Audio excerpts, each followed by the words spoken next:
First place, Arnel Tato Anapi. Hello mga ka-artist. So ari ko diri sa elementary school. So nagkadto ko diri kay may ara ko sang bata nga tudloan kung paano mag-painting, mag-blend sang color. So gi-invite ko ni sir, amo ning bata nga tudloan ko. Ayan. So estudyante kagay na, subong teacher na naman ta. So amo ning una ko nga gitudlo sa iya sa practice niya, dagat, then may mga bukid. So amo ning mga sunset. First ko nga gitudlo sa iya, falls. Ayan, para sa competition. So amo ning ginatawag nila nga art jam. So nang ginakopya niya subong, amo ning eskwelahan lang nila na muna nang ginakopya nila. Sa tabok lang na sang kalsada. So amo ning sketching niya. So kay ayan. So nagpahuway siya, gipakapyan ni namon para mag-isip-isip kung anong mayad sa iyang trabaho.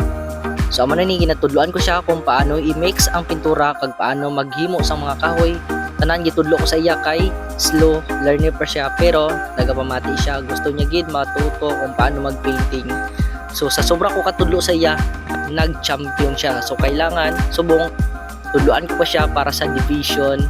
Ayan. So ginatudlo ko sa iya kung paano mag-mix ang amo nga kulay, kung paano ang style. Tanan nga nabalaan ko sa una gitudlo ko na sa iya.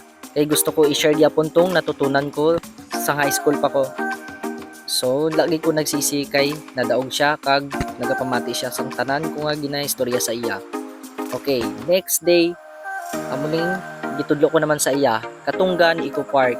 So ang gihimo ko kag ang gihimo niya, so gamay lang gid ang diferensya, dali na lang gid siya makabalo. So ginatudloan ko siya kung paano mag-blend, anong diskarte. Pero ara nga time katulugo na siya. So mo nagina istorya namon hinihinay lang kay ang iyang mata daw mahulog na. Sige, patuloy lang kami sang tulo sa iya kailangan gid. Janonel, observe man, intindis man. Yes na lang kay wala Yes na lang. naman. So ayan, nag-stop na kami sa pag-painting kay buwas na naman. In the next day, ang itudlo ko naman sa iya, halin sa dark to light. Ang himo ko dra green, dark green, pakadto sa light green. Kay kabalo ko ang himuon nila, art jam nila kay puro lang gid na sa kahuyan. So wala ko na-expect nga dito lang gyapon sa Central Elementary School, sa eskwelahan lang. So ang gitudlo ko sa iya, halin sa dark, pakadto sa light. Nag-sample ko sang kahoy para makita niyo kung paano maghimo sang kahoy. Ayan. So dali lang siya matuto kay gapamati gid siya sa akon. Slow learner man siya pero porsigido siya matuto. So kaya ko gina-share tanan ko nga nabalaan kay willing siya mamati kag willing siya matuto. Yan. So tanan nga kulay gitudlo ko sa iya kung paano i-mix ang kulay. Sa 5 colors kailangan makabuo ka sang 26 colors.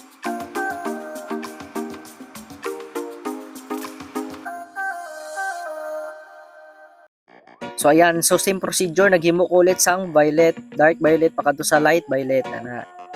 So nagsample ko daw sa iya sang pispan kay para mabalaan niya kung paano maghimo sang reflection. So nagsample ko sa iya ang pispan.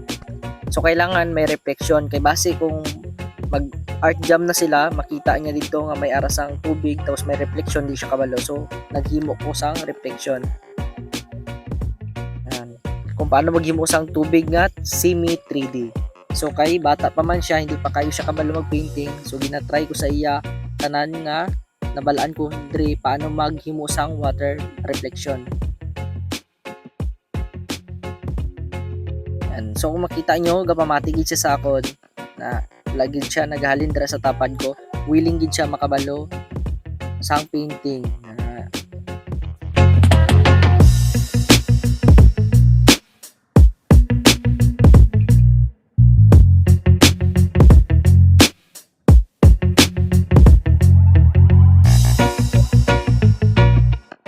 So ara nga time kapoy na kayo ko kay haling ko sa eskwelahan pero kay may aral sang porsigido mamati sa akon kag porsigido matuto.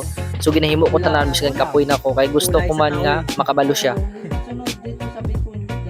So tanan ko gid nga nabalaan, amo na nang gina-share ko sa iya. So amo na ning final ko nga gi practice kag gitudlo ko sa iya kung paano maghimo sang tubig reflection kag paano maghimo sang kahoy. So ayan. Yan. Oh, ilapit ko yung painting. So ayan. So amo nang last day nga tudlo ko sa iya kay pagka next day laban niya na so gipa-relax ko na siya kay para hindi siya ma-stress sa iya nga laban. So kag wala gid ko nagmali, pagka next day nag-champion siya sa contest nga painting. Ayan, congrats Arnel, Tato Anapi. First place. Ayan, ready for division next na contest. Hanggang dito lang. Thank you sa panonood nyo and ayan ang nagwagi. Bye! Paki-share ng ating video. Ingat kayo dyan.